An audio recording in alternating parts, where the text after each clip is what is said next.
Since last week, I've really been recovering well, and I can feel that my energy is returning to my body after this year's Copenhagen Marathon. This means that I've been able to start running training again, and that I'm now preparing for the Aarhus Half Marathon in the middle of June. In terms of what I did this week, I started by doing a Zone 2 run that I did on Tuesday, where I did 11 kilometers in around 150 beats per minute, and my legs felt really good that morning. Then on Thursday, I tried heading down to the track and doing some 400 meter intervals, and I did 15 by 400 meters with 30 seconds of rest, where I really hoped that I could do the intervals in pace 3:40, but I positively surprised myself and did the intervals in an average pace of 3 minutes and 29 seconds per kilometer, which I was very satisfied with. But even though my body is responding so well to this training, I'm really trying to not overdo the training here in the start after my recovery process, because I obviously don't want to get any injuries in this training block. That also means that tomorrow's run is not going to be a typical long run where I do a substantial amount of kilometers, but we're just going to head out for a fartlek session, which will be around 13 kilometers, I think.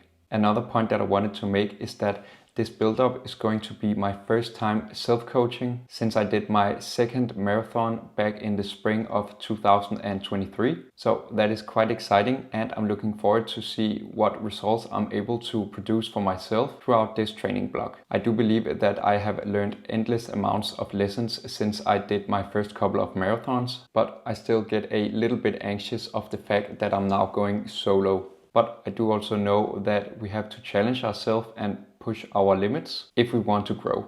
So a little summary of all the information is that I've been recovering very well, and that I'm really looking forward to seeing what this training block is going to bring for results at the Aarhus Half Marathon in just 4 short weeks.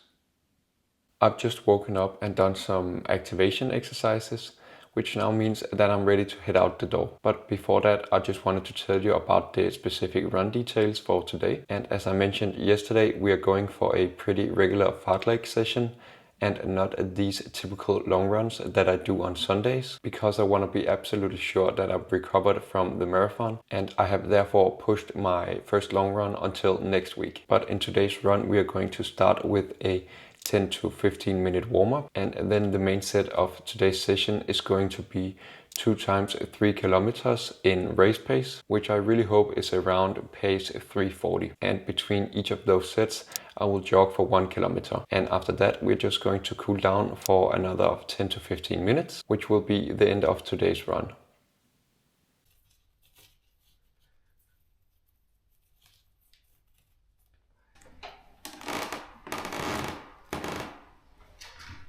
"13 kilometers done in 54 minutes at a pace of 4 minutes and 11 seconds per kilometer.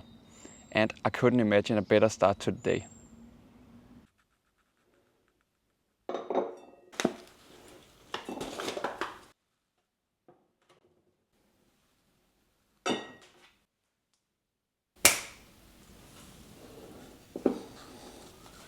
Because today's session was shorter than my typical long runs, I do not have to get up 3 hours before the session and eat my breakfast, because I can easily do it fasted. But because of that, I immediately head back home and make some breakfast after the run. And because I eat the breakfast after my run, there's a bit of change in the nutrition. Instead of my usual oatmeal with a sliced banana on top, because I'm not as focused on getting a lot of carbohydrates as I would if I was eating it before the run. So to start off, I will have a little bowl of some raspberries to get a good amount of antioxidants, and then afterwards I will be eating some oatmeal, because I find it to be the best breakfast in the world. And to add a bit of protein and fat to this meal, I have made my own sort of topping, which consists of some crushed almonds, pumpkin seeds, sunflower seeds and linseeds, and also some raisins in it. And in my mind, the carbohydrates from the oatmeal and the raisins is a great source to fill the glycogen storages after the run. Then the almonds, the different kind of seeds, and the oatmeal is a good source of protein to rebuild the muscles after the run. And lastly, the almonds and the seeds is a great source of fat. To give a little recap of today's run, I'm really satisfied with how it went. Before the run, I was not quite sure that I would be able to hit the 2 different intervals in the pace that I wanted, but I completed both of the intervals in around 11 minutes, which is exactly the pace of 3 minutes and 40 seconds per kilometer that I was aiming for. So again, I'm really satisfied with today's run, and this was a great way to end off this week of running. Next week, I'm looking into doing a bit more kilometers, which I'm looking forward to, and really getting back into training. So I hope that I will see you next week, and besides that, the only thing that I had left to do is just that I want to wish you a great rest of the day. Take care.